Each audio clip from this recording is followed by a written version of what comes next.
Fill the ship, is it? Fill the ship. Question. Oh, regarding education, yeah? The school? Yes, I'm from Delft.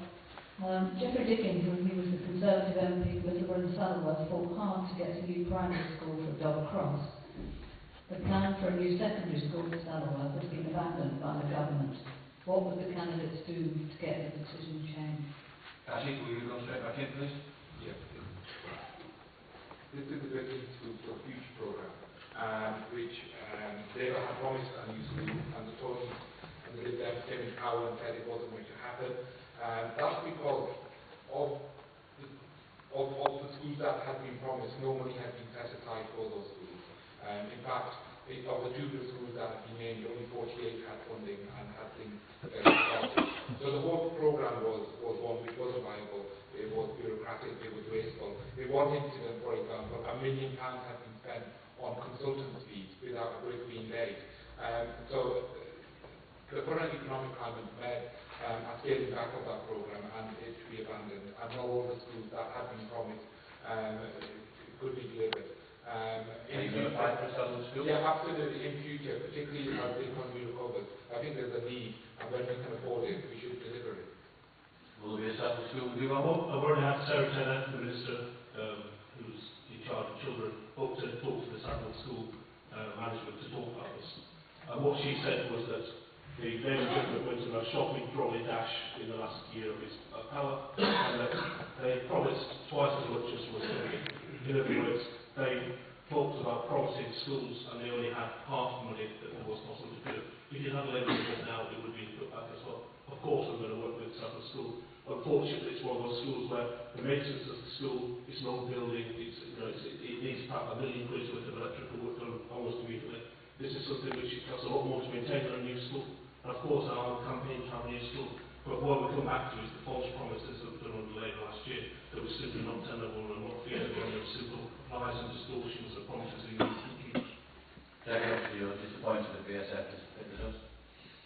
There's no doubt about it that the BSF made a significant contribution. Can I hark back to 1997, when many of our kids were actually attending schools in prefab, leaky roofs, having to photocopy their textbooks. There has been a massive investment, not just a massive capital investment, to make sure all our kids have decent facilities, which we know have a huge impact in terms of their education opportunities and their achievements. We've seen a difference, 20% of additional young people are leaving schools with 5 good GCSEs. That's an additional 20%. I'm proud of those sort of achievements that we've said, that we've seen. And it's an absolute travesty that the kids that are going to Saddleworth School are going to be denied that. And it's not just Saddleworth School. We've seen that them withdrawn from Bluecoats, from Compton House and Royston and Compton as well. And these young people are not going to have the same opportunities that other children have denied. Of course, we need to make sure that any programmes are efficient, and that really is very important.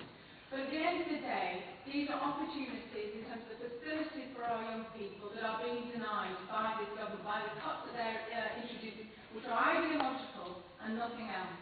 So, 255 in terms of the number of construction jobs that are being lost in this area as well as a result of the withdrawal of this funding. It's very significant. Education is obviously a really hot topic. We've got the tuition fees, we're now into the BSF. Actually, I think we'll keep this on going a couple of minutes, but I really want to shop it. Yeah, I'm going to keep it short. In 1997, the economy was fantastic. You inherited a great economy and you had the money to spend on this school. We all agree we like a new school, but there's no money. So what are you suggesting?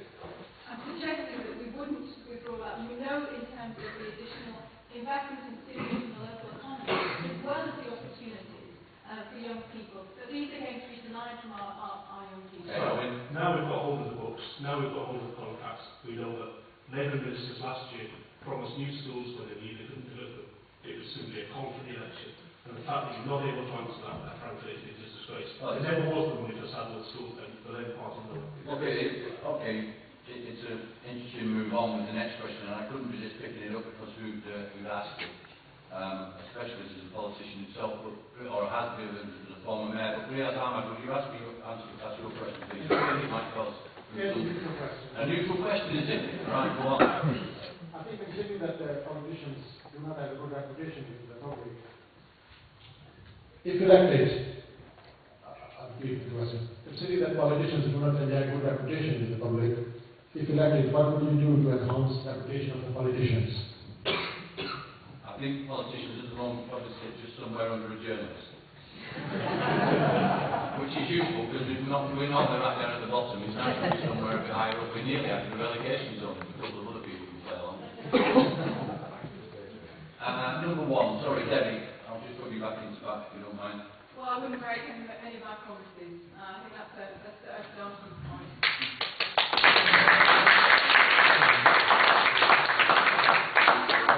Can I be start and finish? You let me know. No, I have a reputation, a track record for doing what I do. You know, I stick by my principles and I don't get away. I think that's so important. As I said in my introduction, my background is public service, so this is about making sure that politics is seen to be about public service. It should be about public service. Owen? Well, when I went to the High Court in the final day, I actually didn't know that morning whether I was going to I didn't know that day whether I was going to lose the whole of my earnings, my savings, my private, etc. Lord Justice Williams, who is the chairman of the bench, said I've done a great service to Parliament and democracy. I think I've shown through my actions that I acted with integrity and honesty, and I think that reputation is good for me.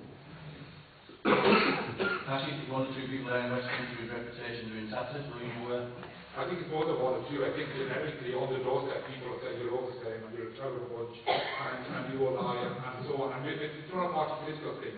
It's a generic thing. And you know what? Apathy is the enemy of all politicians and all political parties.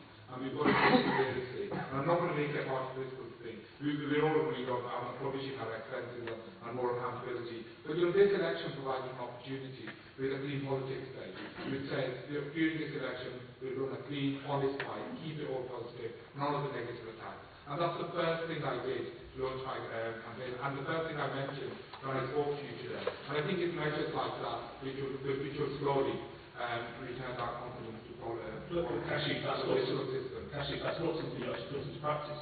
When I first started my legal challenge, you said my campaign had just been as bad as Mr. Wilson's. 5 High Court judges examined every leaflet, everything I did, and they found that I don't want to go down the Bill Wilson road. I think we've a by-election to deal with. Alvin, have you got a positive charge? Have you got a negative?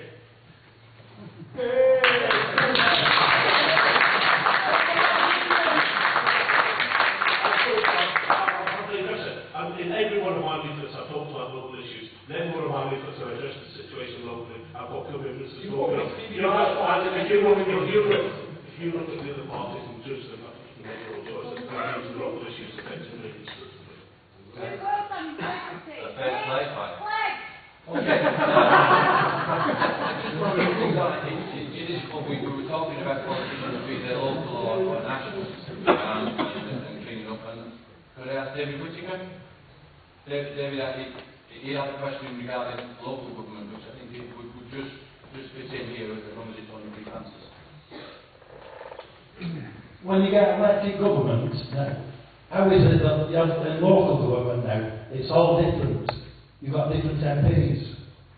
Because my daughter now, she works for Lancashire County Council, and she's getting a £300 a month pay cut by the Liberal Democrats who weren't in power at the time. The Labour government were in power.